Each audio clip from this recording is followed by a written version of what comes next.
எங்கே முஸ்லிம்கள்? எங்கே ஆகிரத்துக்காக படைக்கப்பட்ட மக்கள்? அல்லாஹ்வை மறந்து வாழ்வது ஏன்? மறுமையின் பயம் இல்லையா? கபரின் சிந்தனை இல்லையா? நீங்கள் சொல்லுங்கள். ஆகிரத்தை மறந்து தொழுகையை விட்டு ஹராத்தில் இன்பம் கண்டு வட்டியில் மூழ்கி வாழ்பவர்களுக்கு சொல்லுங்கள், நீ இந்த பொத்துவிலில் 1000 வருடம் வாழ்ந்து அனுபவிக்க போறியா? பிரச்சனை இல்லை, நீ வாழு. தொழாம வாழு, இபாதத் இல்லாம வாழு. நாளைக்கு மௌத்தா போறியா? நீ தயவு செய்து பள்ளிக்கு வா, அல்லாஹ்வை சந்தோஷப்படுத்தினீ.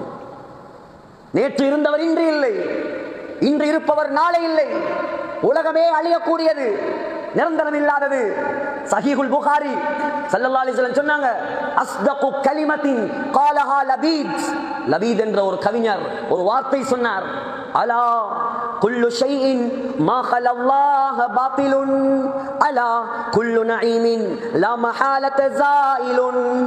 அறிந்து கொள்ளுங்கள், அல்லாஹ்வை தவிர மற்ற எல்லாமே பொய்.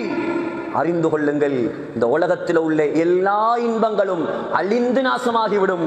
ஏமாந்து விடாதீர்கள் சகோதரர்களே, ஏமாந்து விடாதீர்கள். பணம் என்பது தேவை, படிப்பு என்பது தேவை, வீடு என்பது தேவை, வாசல் என்பது தேவை, வாகனம் என்பது தேவை, மனைவி என்பது தேவை, பிள்ளைகள் தேவை, நண்பர்கள் தேவை, உறவினர்கள் தேவை. ஆனால் இது எதுவும் நோக்கம் கிடையாது. இதெல்லாம் தேவை. நம்முடைய நோக்கம் ஆகிறா, நம்முடைய நோக்கம் மவுத், நம்முடைய நோக்கம் கபர், நம்முடைய நோக்கம் சொர்க்கம். கடல் தேவை கப்பல் செல்வதற்கு. கப்பல் ஓடுறதுக்கு தண்ணி தேவை, தண்ணி இல்லாம கப்பல் ஓடையில. ஆனால் எதுவரைக்கும் தண்ணீர் கப்பலுக்கு வெளியே இருக்குமோ அது வரைக்கும் தான் கப்பலுக்கு பாதுகாப்பு.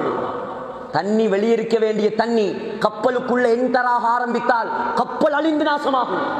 அதே போலதான் நம்முடைய தேவைகள் கல்புக்கு வெளியே இருக்க வேண்டும். நம்முடைய நோக்கம் கல்பில் அல்லாஹ்வாக இருக்க வேண்டும், ஆகிராவாக இருக்க வேண்டும்.